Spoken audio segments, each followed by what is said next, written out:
Perkenalkan saya Agung Septian, boleh dipanggil Agung atau Kak Agung. Ngajar bahasa Inggris ya untuk Bimbel Axis. Speech yang dimaksud adalah kalimat. Karena tadi kita udah jelas ya di sini mau ngebahas tentang kalimat. Kita belajar grammar, kita belajar structure, berarti belajar kalimat ya. Jadi speech yang dimaksud adalah kalimat, berarti part of speech ini adalah bagian-bagian dari kalimat, bagian-bagian penyusun kalimat, atau gampangnya ini adalah kata.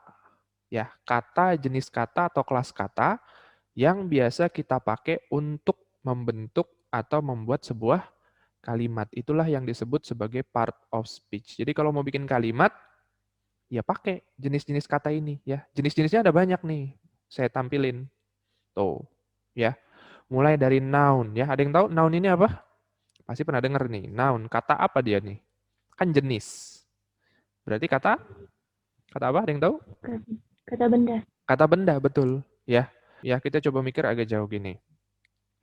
Tadi disebut kata benda. Ya, apakah yang dimaksud benda itu hanya untuk benda mati aja? Benda hidup itu termasuk atau enggak? Karena biasanya kalau disuruh nyebutin contohnya, orang akan nyebutin benda-benda mati. Apa contoh kata benda? Meja, kursi, tembok, pintu gitu ya, buku dan lain sebagainya. Nah, coba pertanyaan pertama nih. Kira-kira benar nggak kalau kata benda itu hanya untuk benda mati aja? Benda hidup termasuk nggak kalau menurut kalian? Ada yang punya pendapat mungkin? Ada yang punya pendapat mengenai ini? Apakah hanya benda mati aja? Atau benda hidup bisa? Makhluk hidup bisa? Oke, itu pertanyaannya. Ya, kita keep dulu. Terus yang kedua, ya, masalah wujud bendanya. Apakah bendanya itu harus punya wujud yang jelas? Atau kalau bendanya itu wujudnya tidak jelas, tidak pasti gitu ya, itu termasuk kategori ini juga atau bukan ya? Nah, itu pertanyaan kedua. Ya. Nah, jadi makanya kalau pakai istilah kata benda, mungkin akan kebingungan saat ketemu kasus itu tadi. Apakah benda mati aja, makhluk hidup nggak termasuk, apakah benda yang punya wujud jelas, wujud tertentu, yang nggak punya wujud nggak termasuk. Nah, itu yang masih ngawang ya. Yang mungkin masih kita belum bisa pastikan secara jelas ya. Kalau kita pakai istilah kata benda. Nah, coba diganti atau dicari nih ya definisi dari bahasa Inggris ya, karena kita belajarnya di sini bahasa Inggris ya. Kita cari definisi bahasa Inggris juga. Nah, apa di sini dibilang name of something that can be used as subject or object of a sentence. Ya. Nah, jadi udah saya tandain ya, saya highlight kata name of something dan subject or object of a sentence. Nah, itu udah saya tandain. Nah, ini maksudnya apa nih? Jadi, menurut saya, daripada gitu ya, kita kebingungan dengan istilah kata benda tadi, coba kita bikin yang lebih simpel aja. Kita sebut noun itu nama benda. Karena dia bilangnya name of something. Ya. Kenapa begitu? Ya, nih tadi ya, noun nama benda. Ya, kalau pakai kata benda, takutnya tadi bingung ya. Nah, nama benda. Kenapa disebut nama benda? Nih, karena segala sesuatu di dunia ini pasti punya nama. Everything in this world has its own name. Contoh ya. Nih buat ngejawab pertanyaan yang tadi. Nah, ini ada gambar ya, hewan, binatang ya. Ciri-cirinya kakinya 4, berbulu, bunyinya ngeong. Namanya apa ini hewan ini? Kucing. Namanya kucing ya. Ya. Dalam bahasa Inggris kita sebut cat ya, betul. Itu namanya. Nah, berarti benar. Kalau kata benda, nama benda itu mencakup benda hidup juga, makhluk hidup juga. Bukan cuma benda mati. Ini contohnya ada. Hewan punya nama. Gitu kan. Contoh ya, kucing tadi. Nah, berarti orang juga termasuk. Ya enggak? Ini ada orang ya, pria, laki-laki gitu ya. Ciri-cirinya berasal dari Portugal. Profesinya pemain bola. Pernah bermain di klub Real Madrid. Nah, apakah orang ini punya nama? Punya kan? Ya, Tua. jangankan dia, kita aja punya nama gitu kan ya. Nama lengkap, nama panggilan ya. Namanya Cristiano Ronaldo kan, semua orang udah pada tahu. Nah, itu juga termasuk noun ya. Namanya proper noun. Ya, proper noun itu nama spesifik yang penulisannya didahului dengan huruf kapital. Ya, berarti apa aja nama yang termasuk? Ya, nama orang, nama negara mungkin, nama kota, nama hari, nama bulan, brand ya, merek. Misalkan merek mobil Toyota, merek motor Honda gitu ya. Itu semuanya pasti ditulis dengan huruf kapital. Itu nama ya. Ini yang disebut sebagai proper noun ya. Itu contohnya. Satu lagi yang lagi viral ya, pasti tahu juga nih. Ada makanan, kue ya. Bentuknya bulat gitu kayak bantal, terbuat dari tepung terigu digoreng ya. Kata kalau dimakan katanya bisa jadi kayak Iron Man ya. Apa ini namanya ini? Ada namanya nggak makanan ini? Apa namanya? Ada yang tahu? Ini namanya odading ya. Terserah sih mau disebut apa ya, mau disebut roti goreng, kue bantal, ya. Tapi yang jelas benda yang dimaksud itu sama gitu ya. Tapi orang menyebutnya namanya ini nih, ya. Pasti tahu nih ya, ini lagi banyak disebutin lah akhir-akhir ini nih ya. Itu contoh aja sih sebenarnya. Ya. Nah, baru kita bahas sekarang mengenai jenis-jenisnya ya. Jenis-jenisnya itu selain tadi ya yang udah saya sebutin satu yaitu proper noun, nama spesifik yang pakai huruf kapital ciri-cirinya. Nah, selain itu juga ada bentuk lain ya dari yang namanya noun ini, nama benda. Ini untuk menjawab pertanyaan yang tadi, apakah noun itu hanya benda yang punya wujud pasti gitu ya, wujud jelas. Kalau untuk benda-benda yang tidak kasat mata, mungkin yang tidak memiliki bentuk beraturan itu masuknya gimana? Nah, ini dibedakan menjadi dua, yaitu ada yang namanya abstract noun ya. Apa itu abstrak ya? Jadi kalau misalkan disebutkan kata abstrak pasti yang terlintas di pikiran ya tadi, yang tidak beraturan, yang tidak jelas bentukannya gimana ya. Karena di sini definisinya adalah segala sesuatu yang tidak bisa diidentifikasi melalui panca indera kita atau non fisik, sifatnya non fisik gitu ya. Ya kalau non fisik ya tadi secara bentuk memang pasti tidak jelas, tidak pasti ya. Atau dengan kata lain sih gini, berarti untuk konsep abstrak noun itu kita cuma bisa ngebayangin doang. Ya. Intinya sih gitu.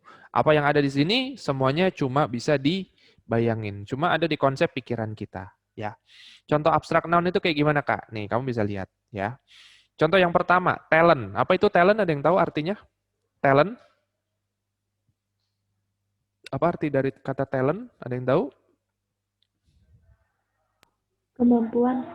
Nah, talent itu artinya bakat ya. Kalau kemampuan itu skill sama ya. Skill juga termasuk abstract noun. Nah, saya kasih contoh talent ya. Talent itu eh, apa ya? Sesuatu yang nggak bisa dilihat gitu ya, nggak punya wujud pasti. Makanya kan ada istilah bakat terpendam ya. Jadi mungkin kalau kamu ketemu sama orang, kenal sama orang baru, terus tiba-tiba kamu nebak-nebak ini orang kayaknya bakatnya masak deh, ini orang kayaknya bakatnya nyanyi deh. Ya belum tentu, ya kita nggak bisa nentuin hanya dari luarannya aja tadi gitu ya. Kita hanya ngelihat dia sekilas, kayaknya dia berbakat ini enggak, ya. Karena yang namanya bakat itu harus ditunjukin, ya seperti skill tadi, seperti kemampuan. Ya misalkan ada audisi pencarian bakat, ya pasti jurinya nanya ya, apa bakat kamu coba tunjukkan gitu ya. Apakah itu nyanyi, main musik, acting misalkan. Nah, itu baru nanti ketahuan bakatnya dia apa, seperti itu. Ya, jadi talent itu adalah kata benda yang sifatnya abstrak ya. Contoh lain, dream. Ya, dream ini artinya mimpi ya, mimpi, impian, angan-angan juga bisa. Nah, misalkan gini, ada orang cerita ya, Kak, semalam gue mimpi jadi artis gitu ya. Sedetil apapun kamu ceritain mimpi tersebut, saya orang yang ngedengerin itu cuma bisa ngebayangin doang. Saya nggak tahu kalau kamu jadi artis itu kayak gimana. Ya, udah pokoknya saya ngebayangin aja. Oh, mungkin kalau kamu jadi artis nanti banyak yang ngajak foto bareng kali. Misalkan gitu, ya. Nah, jadi dream ini adalah sesuatu yang abstrak. Kita nggak tahu bentukannya gimana, wujudnya. Kita cuma bisa bayangin. Ide juga sama. Ya, Kak, gue punya ide nih, Kak. Ya, ide kan artinya gagasan juga ya, gagasan usulan gitu ya. Ini Kak, kalau kita belajar bahasa Inggris tuh gini, gini, gini, gini loh Kak, gitu misalkan. Nah, apa yang dikatakan di situ ya, saya cuma bisa bayangin aja Kak, kita belajar bahasa Inggrisnya pakai video YouTube dong Kak. Nah, kamu saat ngomong kayak gitu, ya itu belum dilakukan gitu ya, baru dibayangin dulu, oh iya, mungkin kalau pakai video YouTube lebih enak kali ya belajarnya, lebih interaktif kali ya. Nah, misalkan kayak gitu ya. Jadi kita ngebayangin tuh ya, apa yang disebut di jenis-jenis abstrak noun ini ya, itu pasti hanya bisa dibayangkan aja ya, karena tidak bisa diidentifikasi melalui panca indera, nggak bisa dilihat, nggak bisa didengar, nggak bisa disentuh mungkin seperti itu ya. Itu yang dimaksud dengan abstrak noun ya, kebalikannya dari concrete noun ya. Kalau ngomongin masalah konkret ya yang tadi tuh ya, yang mungkin kebanyakan orang tahu, benda itu konkret. Harus ada wujudnya. Makanya orang pasti akan menyebutkan yang dia tahu, yang pernah dia lihat. Meja, kursi, tembok, pintu, ya, papan tulis, ya. Itu memang benar semuanya konkret, ya. Karena konsepnya adalah bisa diidentifikasi melalui panca indera. Ya, berarti tadi sifatnya fisik gitu ya. Meja, ya meja itu bisa dilihat bentuknya kotak gitu misalkan. Bahannya kayu keras, bisa dipegang. Nah, itu berarti maknanya bisa diidentifikasi melalui panca indera. Tapi apakah semuanya? Enggak. Hanya satu panca indera aja, kita udah bisa katakan benda itu konkret. Contoh, nih yang ada di sini. Sky, ada yang tahu sky ini artinya apa? Sky? Sky ini artinya apa? Sky. Sky ini artinya langit. Ya, nah walaupun Langit. kita nggak bisa nyentuh langit, langit itu tinggi di atas, tapi kita tahu langit itu warnanya biru. Karena kita bisa ngeliat seperti itu. Angin pun juga sama. Ya, kita nggak bisa ngelihat wujud angin. Angin tidak punya bentuk visual, tapi ya bisa dirasakan gitu ya di kulit kita, di indera perasa kita gitu ya. Atau suara, sound ya. Jadi sama seperti angin, dia nggak punya bentuk visual, tapi ya bagi orang yang pendengarannya normal, kupingnya masih bagus, pasti akan mendengar suara-suara gitu ya, suara orang ngomong, suara hewan, suara kendaraan, suara musik ya.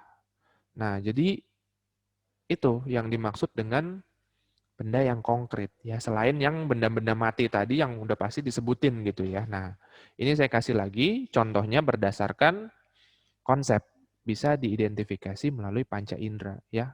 Ya cuma salah satu aja gitu ya, cuma bisa dicium doang gitu ya. Gas gitu ya, gas bisa dicium. Nah, ada baunya gitu kan. Nah, oh berarti ini masuk kategori konkret. Walaupun tadi kita nggak tahu ya gas LPG gitu misalkan ya. Bentuknya kayak gimana gitu ya. Visualnya kayak gimana kita nggak tahu. Tapi kita bisa cium baunya, oh bau nih, bau gas LPG gitu ya. Nah, itu berarti juga udah termasuk konkret seperti itu ya. Nah, jadi itu yang dimaksud dengan jenis ya, selain tadi ada yang sifatnya spesifik seperti proper noun, ciri-cirinya pakai capital letter ya, huruf kapital penulisannya. Ada juga yang abstrak, cuma bisa dibayangin doang. Dan yang konkret, ini lebih real mungkin ya, lebih nyata bagi indera kita, karena bisa dikenali ya dari salah satu indera kita gitu ya. Nah itu ya yang dimaksud dengan jenis, dan sudah menjawab pertanyaan yang tadi ya. Jadi benda yang tidak berwujud, tidak kasat mata mungkin ya, itu bisa juga dimasukin ke jenis atau kategori noun ya. Karena noun itu sebenarnya kalau pakai istilah nama benda tadi itu universal, bisa dipakai untuk apa aja ya, ketimbang pakai istilah tadi kata benda ya. Jadi kita pakai di sini yang lebih umum. Nah, yaitu tadi kita sebut sebagai nama benda seperti itu.